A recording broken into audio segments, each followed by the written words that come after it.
Hello வணக்கம் friends, welcome back to Bhupala food spot. இன்றைக்கி நம்ம சேனலில் என்ன பார்க்க போகிறோம்னா ப்ரொக்கோலி மல்டி கலர் கேப்சிகம் வச்சு தான் ஒரு ரெசிபி பார்க்க போகிறோம். ப்ரொக்கோலி வந்து நிறைய மினரல்ஸு, விட்டமின்ஸு, ஃபைபர்ஸ் உள்ள வெஜிடபிள்ஸு.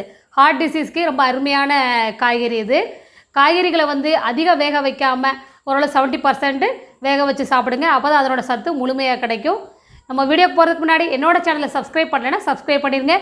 அப்படியே பக்கத்தில் இருக்க பெல் ஐக்கானையும் அழுத்திடுங்க. அப்போ தான் நான் போடுற வீடியோ உங்களை வந்து சேரும். இப்போ வீடியோக்குள்ளே போகலாம்.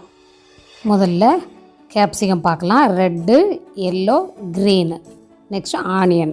அது எல்லாத்தையும் இந்த மாதிரி ஸ்கொயராக கட் பண்ணி வச்சுக்கிடலாம். இப்போ இதை பக்கத்தில் வச்சிடலாம். நெக்ஸ்ட்டு வந்து கொஞ்சம் மக்காச்சோளம், அப்புறம் ப்ரொக்கோலி கொஞ்சமாக, ஒரு கேரட், 4-5 பீன்ஸு. இப்போ இது எல்லாத்தையும் நம்ம முதல்ல வேக வச்சு எடுத்துக்கிடலாம்.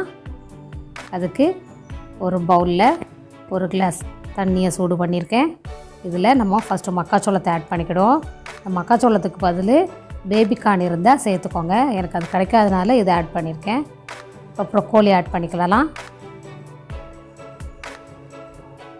அப்புறம் கேரட்டு, பீன்ஸு, இந்த ரெண்டையும் ஆட் பண்ணிக்கிடுவோம்.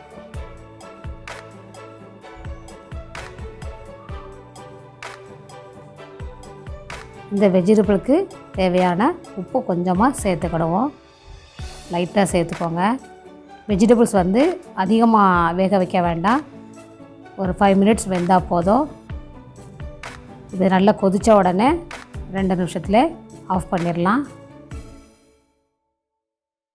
வெஜிடபிள்ஸோட கலர் அப்படியே இருக்கிறதுக்கு நம்ம ஐஸ் வாட்டரில் வேக வச்சு எடுத்து போட்டுருங்க. இந்த தண்ணியில் நான் ஐஸ் க்யூப்ஸ் கொஞ்சம் போட்டிருக்கிறேன். இதில் நம்ம வேக வச்ச காய்கறியை இதில் சேர்த்து ஒரு 2 நிமிஷம் அப்படியே வச்சுருக்கலாம். இப்படி வச்சோம்னா வெஜிடபிள்ஸோட கலர்ஸு சேஞ்ச் ஆகாமல் இருக்கும். அப்புறம் ஒரு பேனில் கொஞ்சமாக வெள்ளை எள்ளு, அதை லைட்டாக ரோஸ்ட் பண்ணி எடுப்போம். இது லாஸ்ட்டாக கார்னிஷ் பண்ணுறப்ப நல்லாயிருக்கும். வெள்ளை எள்ளு தான் நல்லாயிருக்கும், அதனால் அதை எடுத்துருக்கேன். இதை நம்ம ஒரு பிளேட்டில் கொட்டிட்டு ஒரு பேன் அடுப்பில் வச்சு எண்ணெய் சேர்த்துக்கோங்க. ஆலிவ் ஆயில் இல்லைன்னா நல்லெண்ணெய். சின்ன சின்னதாக கட் பண்ண பூண்டு சேர்த்துக்கிடலாம். இதை எண்ணெயில் ஒரு 2 மினிட்ஸ் ரோஸ்ட் பண்ணி எடுங்க. லைட்டாக பூண்டு வதங்கினதுக்கப்புறமா கொஞ்சமாக இஞ்சி சேர்த்துக்கலாம். அதையும் சின்ன சின்னதாக கட் பண்ணி ஆட் பண்ணிக்கோங்க.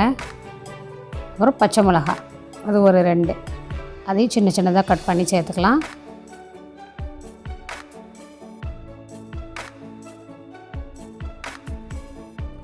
நம்ம முதல்ல நறுக்கின வெங்காயத்தை ஃபஸ்ட்டு ஆட் பண்ணிக்கிடுவோம்.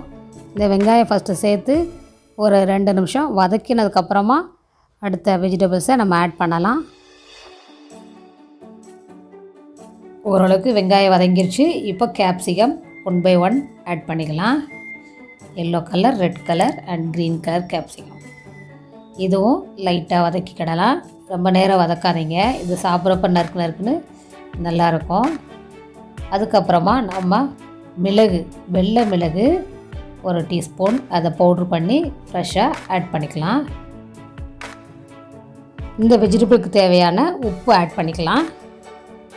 நம்ம ப்ரொக்கோலி வேக வைக்கிறப்போ கொஞ்சம் உப்பு சேர்த்துருக்கோம், அதனால் இந்த வெஜிடபிளுக்கு மட்டும் சேர்த்தா போதும்.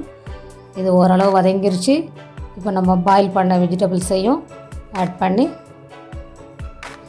வதக்கலாம்.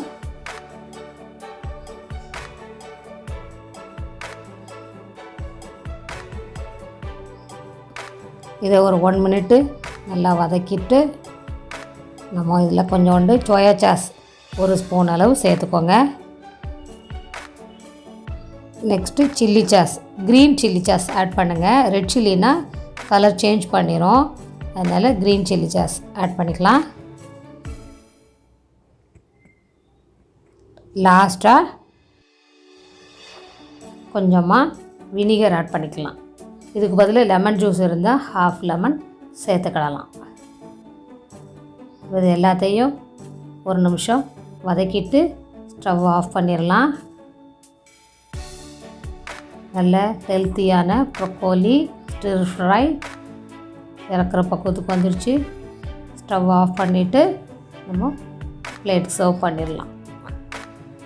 பிளேட்டில் இந்த மாதிரி சர்வ் பண்ணதுக்கு முன்னாடி நம்ம ரோஸ்ட் பண்ணி வச்ச வெள்ளை எள்ளை லைட்டாக மேலே தூவிட்டு சாப்பிடலாம். நீங்களும் இது மாதிரி செஞ்சு பாருங்கள். செஞ்சு பார்த்துட்டு எப்படி வந்துச்சுங்கிறத கமெண்ட் பண்ணுங்கள்.